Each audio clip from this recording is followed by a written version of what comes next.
আসসালামু আলাইকুম। আশা করছি সবাই ভালো আছেন। তো কোনামির ইদানিং কি হয়েছে সেটা আমি জানি না। গেমের মধ্যে কি চলতে আছে সেটা আপনারা খুব ভালো করেই জানেন। তো এই বক্সের ভালো কার্ড কোনটা এবং আপনার কোন কার্ডটা নেওয়া উচিত হবে সবকিছু আমি এই ভিডিওতে বিস্তারিত জানিয়ে দিব। চ্যানেলটিতে নতুন হয়ে থাকলে সাবস্ক্রাইব করার রিকোয়েস্ট থাকলো, আর অলরেডি সাবস্ক্রাইবার হয়ে থাকলে অনেক বেশি ধন্যবাদ। তো যদি এই বক্সের ফার্স্ট নাম্বার কার্ডটি নিয়ে কথা বলি তাহলে সেটি হচ্ছে এই লেফটিং ফরওয়ার্ড কার্ডটা। কার্ডটির প্লেয়িং স্টাইল হচ্ছে প্রলিফিক উইঙ্গার। কার্ডটির বল কন্ট্রোল, ড্রিবলিং অন্যান্য সাধারণ কার্ডগুলোর মধ্যে। তাছাড়া একজন উইঙ্গার হিসেবে কার্ডটির স্পিড অ্যাক্সিলারেশন মোটামুটি ভালো। তাছাড়া ওর মধ্যে একটি স্পেশাল স্কিল দেওয়া হয়েছে, সেটি হলো ফিনোমিনাল ফিনিশিং, যা কিন্তু বেশ ভালো একটি পে টু উইন স্কিল। তবে একজন উইঙ্গারের জন্য ফাসিং থাকাটা কত বেশি গুরুত্বপূর্ণ সেটা কিন্তু না বলে উপায় নেই। এর লো ফাস, লফটেড ফাসের অবস্থা কিন্তু একেবারেই খারাপ, তাই আমি কার্ডটিকে ফার্স্ট নাম্বারে রাখতেছি। এবার যদি আমরা এই বক্সের 4 নাম্বার কার্ডটি নিয়ে কথা বলি তাহলে সেটি হচ্ছে এই রাইট উইং ফরওয়ার্ড কার্ডটা। লেফট উইং ফরওয়ার্ড কার্ডের তুলনায় এর স্টেটসগুলো কিন্তু কিছুটা ভালো।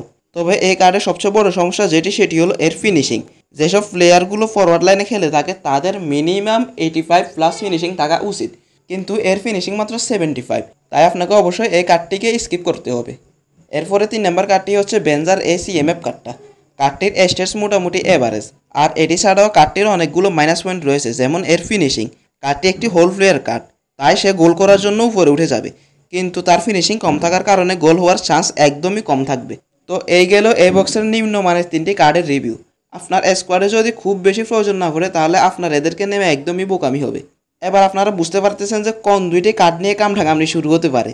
হ্যাঁ, ঠিকই ধরতে পারতেছেন, সেটি হলো সেন্টার ব্যাক নাকি সেন্টার ফরওয়ার্ড। দেখেন, আমরা যদি এই সেন্টার ব্যাকটাকে দেখি তাহলে দেখতে পাবো যে কার্ডটির ডিফেন্সিভ স্টেটসগুলো কিন্তু তেমন খারাপ। তবে একে যে কারণে আমি ফিসিয়ে রাখবো সেটি হলো এর এরিয়াল দিক। কার্ডটির হাইট হচ্ছে মাত্র 182 সেন্টিমিটার। এটি ছাড়াও এর জাম্পিং, ফিজিক্যাল কন্ট্যাক্টের অবস্থা কিন্তু একদমই খারাপ। সেই জন্য কার্ডটিকে আমি 2 নম্বরে স্থান দিয়েছি। এবার যদি আমরা সেন্টার ফরওয়ার্ডটিকে দেখি তাহলে দেখতে পাবো যে কার্ডটি একটি গোল পোচার কার্ড। তাছাড়া এর অফেন্সিভ অ্যাওয়ারনেস, বল কন্ট্রোল, ড্রিবলিং, ফিনিশিং সবকিছু কিন্তু বেশ ভালো। তবে এই কার্ডটির মূল আকর্ষণ সেটি হচ্ছে এর বুলেট হেডার স্কিলটা, যেটি ইউজারদের জন্য একটি বড় বেনিফিট আনতে পারে। তাছাড়া কার্ডটির জাম্পিং, হেডিং, হাইট মোটামুটি সোলার মতোই। এবার আসেন এখান থেকে আপনার কোন কার্ডটিকে নেওয়া উচিত। শুরুতেই এই right wing forward, left wing forward এবং সেন্টার মিডফিল্ডারকে বাদ দিয়ে দিই। এবার যদি আপনি সেন্টার ব্যাক এবং সেন্টার ফরওয়ার্ড নিয়ে কম্পেয়ার করেন তাহলে আমি কিন্তু সিএফটাকে এগিয়ে রাখবো। কিন্তু যদি আপনি এর আগে বাস্তনিকে না নিয়ে থাকেন এবং আপনার স্কোয়াডে যদি একটি বিল্ড আপ সিবির প্রয়োজন হয় তাহলে আপনি এই সেন্টার ব্যাকটাকে নিতে পারেন। তা না হলে আপনাকে কিন্তু অবশ্যই এই সেন্টার ফরওয়ার্ড কাবানিকে নিতে হবে। এখন আপনারা একটি বিষয় বুঝেন, কোনামি কিন্তু এই কার্ডগুলো আমাদেরকে ফ্রিতে দিতেছে, আর আমরা জানি যে ফ্রি কার্ডগুলো কিন্তু সব দিক থেকে একদম পারফেক্ট হয় না। যেমন এই সেন্টার ফরওয়ার্ডটাকে বুলেট হেডার স্কিল দেওয়া হলেও ওর হাইট কিন্তু শুধু 184 সেন্টিমিটার।